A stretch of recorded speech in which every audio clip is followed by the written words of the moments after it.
your final lecture on criminals and the type of criminals, जो कि आपके syllabus में included है. After doing 4 types of criminals, हमारे पास 2 types रह गए हैं जो कि हम आज करेंगे. एंड ये जो दोनों टाइप्स हैं ये किसी ना किसी तरह एक दूसरे से इंटरलिंक्ड हैं, which is why I chose to cover them in the same lecture. ताकि अक्सर क्या होता है इन दो टाइप्स में लोगों को कन्फ्यूजन हो जाती है कि फ़र्क क्या है. लग तो डेफिनेशन से तो they sound like the same thing, लेकिन there is a difference which is why I am going to explain it to you कि क्या फ़र्क है इनमें with examples. Okay, have a look at this person. If you see a person sitting like this somewhere, आपके mind में for a second नहीं आएगा कि क्या ये पर्सन कुछ, is he a criminal, is he capable of committing crime. क्योंकि हमारे माइंड में, हमारी सोसाइटी में क्रिमिनल्स का ना एक सर्टन इमेज है कि उनको इस तरह से दिखना चाहिए, उनकी आँखों में वो एक चीज़ होनी चाहिए दैट शोज़ कि दे आर साइकोपैथ्स. उनके टैटूज होने चाहिए. No offence to the people who have tattoos, ठीक है, उनके टैटूज होने चाहिए. They should have like, you get the idea what I am trying to say. Multiple piercings. हम अक्सर चीज़ों को इमेजेस के साथ एसोसिएट कर देते हैं विच इज़ एब्सोल्युटली रॉन्ग. ठीक है, ऐसा होना नहीं चाहिए, but it's a sad reality of society. पर when we see this person over here, आप लोग मुझे ये बताएं, इसको देख के कौन ये कह सकेगा कि क्रिमिनल है? No one will say it. क्यों? क्योंकि उसने महंगा सा सूट पहना हुआ है, बड़ी प्यारी सी जगह पे वो बैठा है, उसका लैपटॉप भी उतना ही प्यारा होना है, फ़ोन वगैरह each and every thing, and he would be wearing the most expensive watch and shoes available. तो can a person like this actually be a criminal? Yes he can. Okay, ठीक है, let's say he is. What if he is working in such a huge company? फिर वो क्यों criminal होगा? What if he is like at a very high position, he is the director of some really fancy company? फिर how is he a criminal? नहीं होगा. ऐसे भी हो सकता है. Why? Because criminals are not just underprivileged people. Criminals can be of any type, and today we're going to study 2 of the type of criminals जो कि दिखने में ऐसे लगते हैं कि ये तो जिंदगी में क्राइम नहीं कर सकते, लेकिन they can, and the type of crime they prefer doing वो हम आज पढ़ेंगे. ठीक है. The first is white collar crime. आप में से बहुत से ऐसे लोगों ने शुरू से सुनते ही आए होंगे कि white collar crime, white collar crime. You would have heard this phrase many times, लेकिन many people don't know what it actually is. उनको समझ नहीं आती कि हम वाइट कॉलर क्राइम को डिफाइन किस तरह से करें. अच्छा, white collar crime was first documented case is the carrier's case. ये बेसिकली जब आगे मैं आपको बताऊंगी तो I explain what it was. It was basically like this के जिसके लिए आप काम कर रहे हो ना, आप वहीं पे कहीं ना कहीं फाइनेंशियल कोई घपला कर रहे हो, तो वो केस था. That was the first recorded case, and this term was coined by Sutherland. Sutherland is here again in 1939, क्योंकि Sutherland has contributed a lot to criminology. अब सदरलैंड ने इसका नाम रखा था, और वाइट कॉलर क्राइम पे सबसे ज़्यादा काम भी सदरलैंड ने किया था. एंड सदरलैंड की ही डेफिनेशन बहुत ज़्यादा लोग प्रेफर करते हैं when explaining white collar crime. What did Sutherland say? A crime committed by a person of respectability. जो कि हमने पिछली तस्वीर में बात की थी कि देखने में लग रहा है कि यार ये बंदा, इसकी बड़ी इज्जत होगी सोसाइटी में. तो ये वो वाले क्राइम है जो ऐसे लोग करते हैं. And high social status in the course of his occupation. तो क्या पॉइंट्स हमें मिले हैं कि एक, उसकी सोसाइटी में एक पोजीशन है, और दूसरा वो कब क्राइम कर रहा है? वो अपनी जॉब, अपने वर्क प्लेस के अंदर क्राइम कर रहा है. Second definition by the FBI. Please go for authentic sources. Financially motivated. अब एक पॉइंट मिल गया, फाइनेंशियली मोटिवेटेड को, तो पैसे इसमें इन्वॉल्व है. Non violent crime committed by business and government professionals. ठीक है, वो लोग जो कि अपने बिजनेस के अंदर या गवर्नमेंट के अंदर रह के किसी ना किसी तरह पैसों का कोई ना कोई क्राइम करते हैं जो कि नॉन वायलेंट है, जिससे फिजिकली कोई किसी को हार्म नहीं कर रहा है. White collar crime is this. तो इससे हमें आइडिया हो जाता है कि वाइट कॉलर क्राइम जो बहुत वास्ट है. इट हैज़ मेनी सब कैटेगरीज, हैज़ मेनी टाइप्स, लेकिन what brings them all together as white collar crimes, किस बेस पे हम उन सबको white collar crime कहते हैं? finances, high social status, non-violent and occupation. ये 4 बेसिक हमारे पास प्रॉपर्टीज आ जाती हैं. So let's start. अब मैं आपके सामने, अब नॉर्मली जब आप लोग white collar crime के बारे में पढ़ेंगे तो things are all over the place. तो I am going to bring in front of you a few white collar crimes, the most, बल्कि सारे ही आ जाते हैं इसमें, and I will explain to you quickly कि ये होते क्या हैं. ठीक है, सबसे पहला जो कॉमन टाइप है दैट इज फ्रॉड. आप अपने इर्द गिर्द लोगों के साथ झूठ बोल के किसी ना किसी तरह उनसे पैसे निकलवा लो, तो वो एक वाइट कॉलर क्राइम है। जिस तरह लोग जो हैं वो क्या कहते हैं, कॉल करके over the call bank details ले लेते हैं। वो क्या है, आपको कहेंगे कि हम बैंक से बात कर रहे हैं, हमें आपकी बैंक डिटेल्स चाहिए। मैं हर एक चीज़ को एग्जांपल के साथ एक्सप्लेन करूँ। बैंक डिटेल्स चाहिए तो जी आप हमें ये डिटेल्स दे दें। और हम लोग तो समझदार है, नहीं देंगे, लेकिन देर आर पीपल जो कि उस तरह से नहीं इस चीज़ को समझते, तो वो दे देते हैं और उनके साथ क्या हो जाता है, फ्रॉड। और ये फ्रॉड क्या है, ये white collar crime. Bribery, a lot of you, everyone here knows what bribery is. Bribery is doing something that is wrong or doing something quickly for money.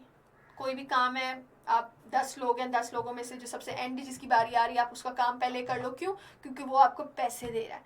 तो वो क्या है, वो आ जाता है ब्राइबरी में। या फिर कोई काम जो कि नहीं आपको करना चाहिए लेकिन आप कर रहे हो, you are letting go of someone who needs to be punished.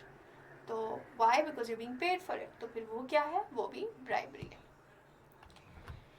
Ponzi scheme, अच्छा पॉन्जी स्कीम इज बेसिकली, तो पॉन्जी स्कीम में बेसिकली क्या आता है, let me give you an example. इसमें you start a business and you gather investors. अब होता क्या है पॉन्जी स्कीम्स में, आप इन्वेस्टर्स गैदर तो कर लेते हो, स्टार्ट के जो आपके इन्वेस्टर्स होते हैं ना, उनको आप पैसे भी दे देते हो। आप कहते हो कि हाँ हाँ इतना आपको प्रॉफिटेबिलिटी इसमें होनी है, ये आपके पैसे हैं, ठीक है। वो जो स्टार्ट वाले इन्वेस्टर्स होते हैं वो बड़े खुश होते हैं।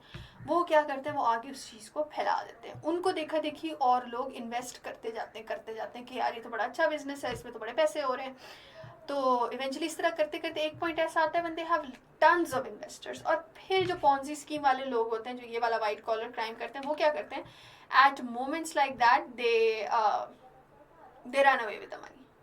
तो स्टार्ट वालों को बेशक वो पैसे दे देते हैं, वो पैसे लगाते हैं, लेकिन एंड पे उनको इतना प्रॉफिट हो जाता है, इतने इन्वेस्टर्स आ जाते हैं कि वो स्टार्ट वाली जो उनकी इन्वेस्टमेंट है वो काउंट ही नहीं करती, and they earn money through this way. Insider trading, insider trading can be defined as, आप किसी कंपनी के लिए काम कर रहे हो और उस कंपनी के कुछ सीक्रेट्स हैं जो कि वो कंपनी किसी को देना नहीं चाहती। अगर आप वो सीक्रेट्स किसी और को दो, किसी इन्वेस्टर को दो, या किसी कंपीटिंग कंपनी को दो, कोई और ऑर्गेनाइजेशन है उनके मुकाबले में, आप उनको वो इन्फॉर्मेशन दे दो इन एक्सचेंज फॉर मनी, तो ये क्या होता है, ये होता है इनसाइडर ट्रेडिंग। एम्बेजलमेंट जो है, embezzlement is like the most common type of white collar crime जो हमारे यहाँ होता है। this is like for example एक स्कूल का या किसी भी छोटी सी कंपनी का अकाउंटेंट है, उसके पास उस स्कूल के सारे फंड्स आते हैं। अब वो अकाउंटेंट जो है वो जब उसके बारे में उसके पास फंड्स आते हैं, वो कहीं ना कहीं उसमें घपला कर देता है। वो दिस इज़ लाइक जो आप कोई कंपनी या कोई आप पे ट्रस्ट करके पैसे दे रहा है फॉर सम पर्पस, और आप उसमें से अपना हिस्सा रख रहे हो, तो वो क्या होता है, वो एम्बेजलमेंट है। अब आप लोगों को आइडिया है इसे एम्बेजलमेंट कितनी कॉमन है यहाँ पे। The next is cyber crime. Cyber, जो मैंने आपको फ्रॉड की एग्जांपल दी थी, साइबर क्राइम वो साइबर क्राइम में भी आती है कि cyber crime is basically any crime related to money, जिसमें मतलब मनी नहीं, वो any crime that involves the internet और द साइबर वर्ल्ड। अब साइबर क्राइम किस तरह से एक वाइट कॉलर क्राइम हो सकती है, वी हैव द, ये जो एटीएम लोग हैक करते हैं या बैंक अकाउंट्स हैक करते हैं, ये सारा कुछ क्या है, ये साइबर क्राइम है। इससे उनको ऑब्वियसली पैसा मिलता है, which is what white collar crime is. copyright infringement, when something has copyright on it, तो you are not allowed to use that material without permission or without paying for it, और आप वो काम करते हो तो वो copyright infringement हो जाती है। Money laundering, money laundering we will study later in great detail, but basically money laundering क्या है कि आपको किसी गलत तरीके से अगर पैसे मिले हैं और आप उसको लीगल शो करके आप उसको ब्लैक मनी को वाइट मनी बना देते हो, तो वो होती है मनी लॉन्ड्रिंग। मनी लॉन्ड्रिंग हम एक प्रॉपर सेपरेट उस पर लेक्चर करेंगे because it is very important. Forgery, किसी फेक चीज़ को रियल शो करके रियल की प्राइस पे उसको बेचना is forgery. Identity theft, pretending to be someone else, और उनका कार्ड यूज़ करके या उनकी इंफॉर्मेशन यूज़ करके, basically identity theft is pretending to be someone else for financial gains. Extortion, extortion we discussed previously in organised crime. Extortion में क्या है, किसी को धमकी दे दो, धमकी से पैसे लेना, ठीक है। जो मैंने आपको एग्जांपल दी थी सेइंग कि I have heard that there is going to be an attack on you but let me offer my services for protection. आप हमें इतने पैसे दे दें तो आप प्रोटेक्टेड रहेंगे. तो you understand what is going on over here. And the last is insurance fraud. Insurance fraud किसे कहते हैं? Insurance fraud is like her insurance company they set a criteria कि आपके साथ ये होगा तो आपको इतने पैसे मिलेंगे, ये होगा तो फिर आप इस तरह से इंश्योर्ड हैं. Insurance fraud is faking any incident और faking any circumstances to get that insurance money. ठीक है, आप गाड़ी बिला वजह मार दो या फिर आप अपने साथ अपना खुद ही एक्सीडेंट करवा दो, ये सारा कुछ किस में आ जाता है? इंश्योरेंस फ्रॉड में. So these are practically all the types of white collar crimes that you need to know. इनकी ज़्यादा डिटेल में नहीं जाना, आपको बस पता हो. You should be able to name them and you should be able to write in one sentence, जिस तरह मैंने आपको एक एक सेंटेंस में बताया कि ये है क्या. इससे ज़्यादा डिटेल में आपने इनमें नहीं जाना, except money laundering and cyber crime, जो कि हम आगे पढ़ेंगे डिटेल में. एंड अच्छा, नाउ कॉर्पोरेट क्राइम. अच्छा, मैंने आपको कहा था there are two types of crime जो कि हम आज करेंगे. एक तो वाइट कॉलर क्राइम हो गया, दूसरा is corporate crime. A lot of candidates have a trouble identifying कि दोनों में फ़र्क है. वो भी पैसे के लिए, वाइट कॉलर क्राइम भी पैसे के लिए है, कॉर्पोरेट क्राइम भी पैसे के लिए है. वाइट कॉलर क्राइम भी नोटेबल लोग करते हैं, कॉर्पोरेट क्राइम भी नोटेबल लोग करते हैं. वाइट कॉलर क्राइम भी बिजनेसेस में होता है, कॉर्पोरेट क्राइम भी बिजनेसेस में होता है. तो इन दोनों में फ़र्क क्या है? फ़र्क ये है, वो मैं आपको डेफिनेशन से एक्सप्लेन करती हूँ. Corporate crime also called organizational crime. देखिए, not organized crime, वो तो एक और चीज़ है. Organizational crime is a type of white collar crime. अब और corporate crime जो है, it is a sub category of white collar crime committed by individuals within their legitimate occupations for the benefit of their employing organizations. Now hear me straight with this.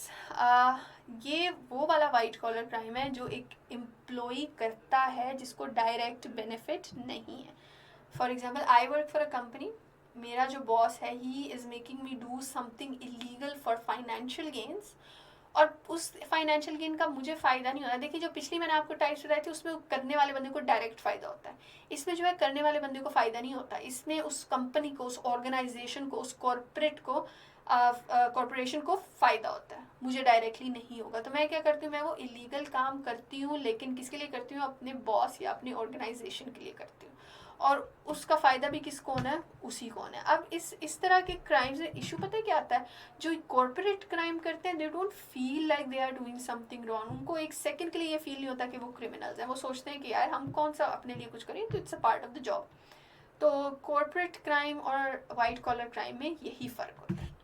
Most corporate, अब ये इनकी 3 characteristics हैं. Most corporate criminals do not view their activity as criminal. जो मैंने आपसे बात की थी कि जो कॉर्पोरेट क्रिमिनल्स होते हैं उनको लगता है कि वो जो कर रहे हैं वो क्रिमिनल्स नहीं है. Since their violations are usually part of their occupational environment. उनकी जॉब डिस्क्रिप्शन में ही यही काम है, तो फिर वो क्यों क्रिमिनल है? उनके इर्द गिर्द सारे लोग ये काम कर रहे हैं, तो फिर वो क्यों क्रिमिनल है? ठीक है. Corporate offenders remain committed to conventional society and do not identify with criminals. Identify with criminality का मतलब क्या है? ये जो है, ये नॉर्मल लोगों के साथ, ये नॉर्मल लोगों में बहुत इजीली ब्लेंड इन करते हैं. अपने आप को जब क्रिमिनल समझते ही नहीं है, तो फिर ये किस तरह से अपने आप को नॉर्मल लोगों से अलग समझे? ठीक है. जिस तरह आम सोसाइटी है, then normal parts of this society, and even though they know they are doing something wrong, they still don't feel कि वो कोई क्राइम कर रहे हैं. Their inappropriate behavior is often informally approved. अब उनको अप्रूवल मिलती है. कहाँ से अप्रूवल मिलती है? by occupational or corporate subcultures. मतलब इसको मैं सिंपली पुट करता हूँ कि उनके ऑफिस के इन्वायरमेंट में ही इस चीज़ को इतना ज़्यादा प्रमोट किया जाता है, और जो ज़्यादा ये काम कर रहा है उसको ज़्यादा अप्रिशिएशन मिलती है. तो क्या है? वो प्रमोट हो रहा है एंड वो अप्रूव हो रहा है. तो this is basically the difference between corporate crime, corporate criminals जो हैं, और वाइट कॉलर क्रिमिनल्स जो. तो basically I hope you people understand now the 6 different type of criminals mentioned in your syllabus. I tried my very absolute best ताकि आप लोगों के mind में क्लियर अंडरस्टैंडिंग हो जाए कि इनमें फ़र्क क्या है. फ़र्क अंडरस्टैंड करें, टर्म्स याद करें, डेफिनेशंस याद करें, उनको अप्लाई करें, अपने वर्ड्स में उनको एक्सप्लेन करें, विद एग्जांपल्स एक्सप्लेन करें, एंड इंशाल्लाह you'll be able to score good in the exam. After this, we'll move on to our next module. See you then. Okay. Allah Hafiz.